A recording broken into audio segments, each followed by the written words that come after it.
那些年妈妈给我买的零食，可以玩的零食玩具。过几天又要开学了，你看妈妈多爱你，给你准备这么多零食。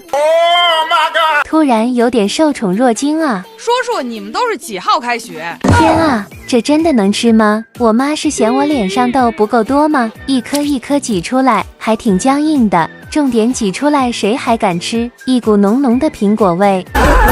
不过还真的挺解压呢，成功拔掉这么多颗，好像也没有变好看啊。算了，来搭个别墅吧，梦寐以求的糖果屋啊，甜甜的草莓味。我的技术你们就看着吧，先把底部搭建好，等下才不容易倒。怎么歪歪呢？别急，我屋顶还没搭好。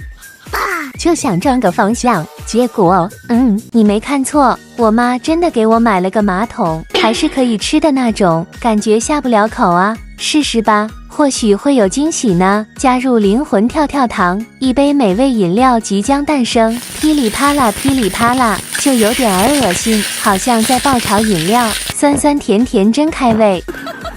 终于看到一本比较正经的了，先找到神秘钥匙，里面不会真的有魔法仙女吧？有点小期待呢。一把尺子，还能画各种图形，就很丑哟，还有奶糖吃。另外一边还加锁了，收获一条珍珠手链，羡慕吧？迷你笔记本，说吧，你想不想要呢？